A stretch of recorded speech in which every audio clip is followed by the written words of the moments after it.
training is one of the major areas that the WFCA has always been involved in, as far as I can tell.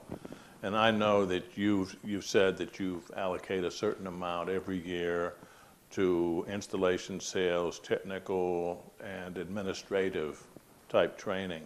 And I know that there is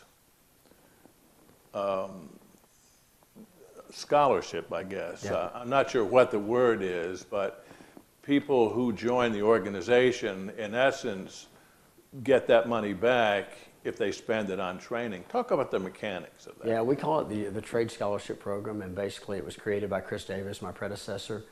And the catalyst for it was that we wanted to be able to give back to the industry. And we had recently sold surfaces, and we wanted to be able to have an impact on our membership. And so the way it works today is you pay in an annual fee of $295 to become a member of the WFCA. If you're a direct member, which means you're a retailer, $295, and then every year you have the capacity to get $500 back, as long as it's used toward approved, qualified industry education. So that might be that you're going to a convention, and if the convention has an education element, you just send that in to us at least 30 days in advance, between 30 and 60 days. We approve it, and then we give you at least 50%, up to 50% of whatever that cost is. You can utilize toward the trade scholarship, but up to $500 a year as long as the funds are still available. And there are certain approved educational events then? We look at each one individually, because Okay. we have new ones coming to us all the time. Somebody will call us and say, hey, we've got this, would this qualify? And we've got a great staff out in California, and they answer those questions. We've got Cammie Weitzel, Jenny Ostad, and Gina Blasenbach, and they fill all that for me. Luckily, I don't have to worry about that. But those people have answered those questions for years. We're expanding that. We're looking at things that might qualify. In recent years, they added at least $100 of that can be used to online training. Doesn't have to be going to a face-to-face. Certainly a lot of what we're doing with CFI is training that we're scholarshiping so that installers can come in there and they're already taking time away from their livelihood to be there. So we want it to hurt as little as possible. So if an installer is a member, they can use half of their $500 toward that scholarship right away. Yeah. What are the most popular areas for training? Installation, the conventions, we have a lot of training that goes on there. It's basic sales training, product training,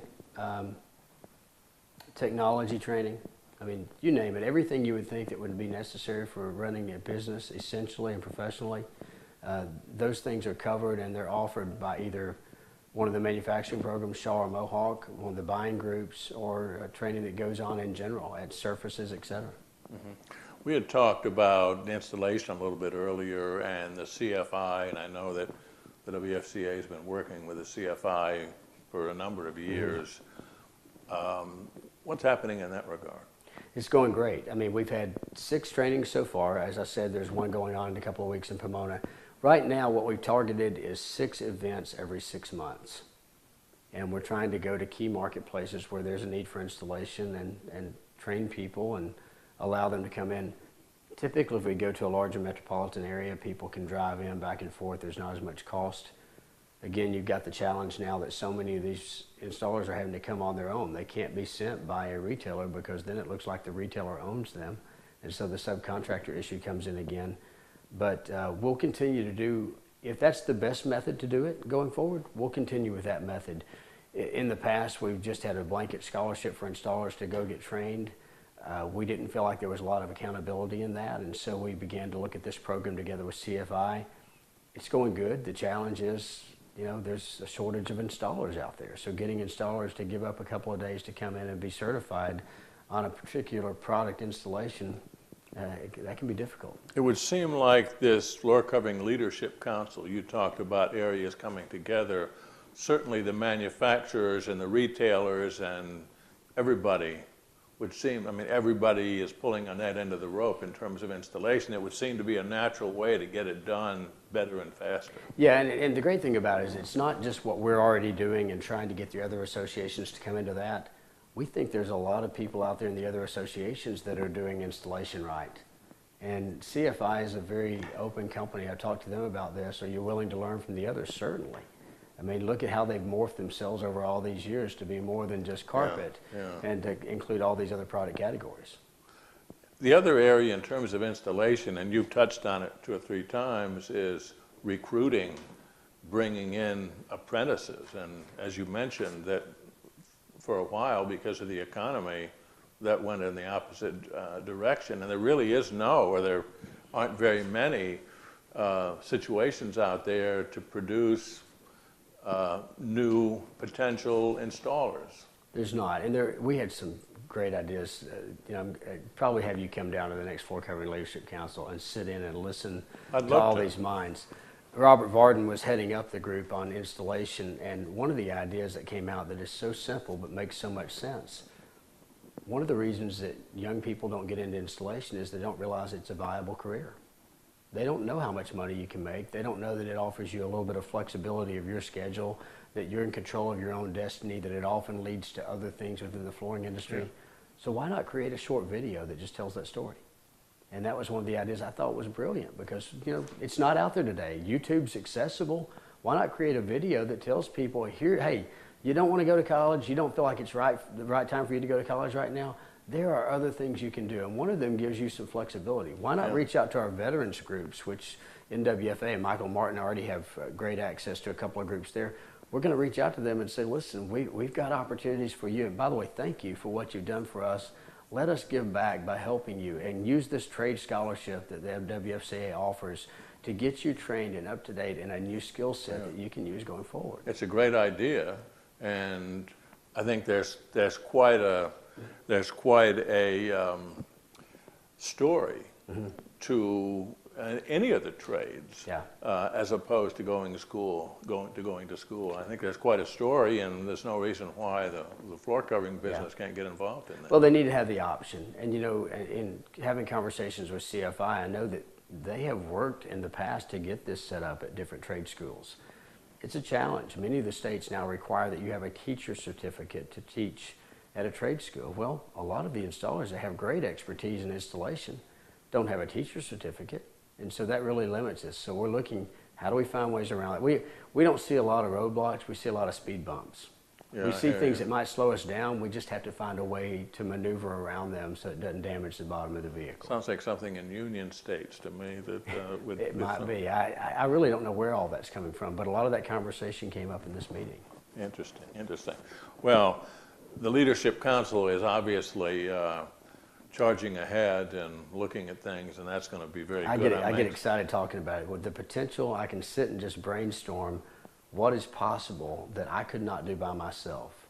But in combining with some of these other people, and some of them are already there. Where I want to get to, they're already there. And so it's plugging into their outlet and finding a way to get it done. I hear you. Last question. Well, maybe the last question.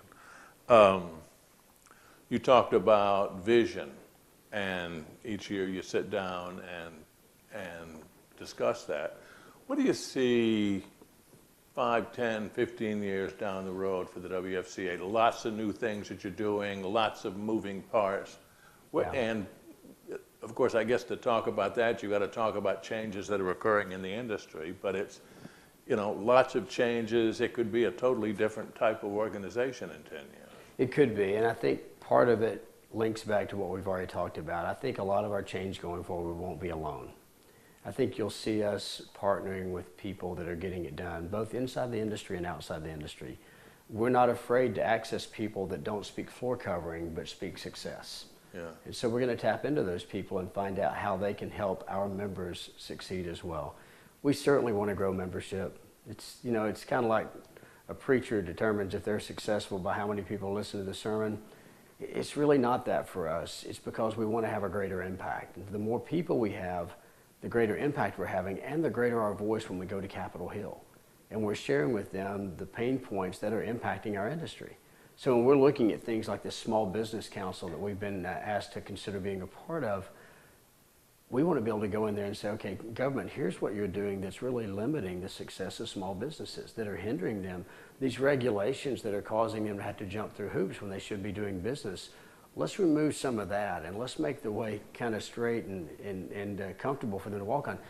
there's not an industry that's more willing to work hard in Yeah. this industry. These are people that, for many of them, came up from their knees in installation. They know hard work. They just don't want to be encumbered with work that doesn't make sense. I hear you. I'll also say this, Dave. One thing that's become very apparent to me over the last year and a half. Our growth going forward will probably upset somebody because we're an industry that hates change. I just want to make sure that everybody that hears this understands we don't do anything we do to make anyone upset. We do it because in the end, we know it will make the industry better.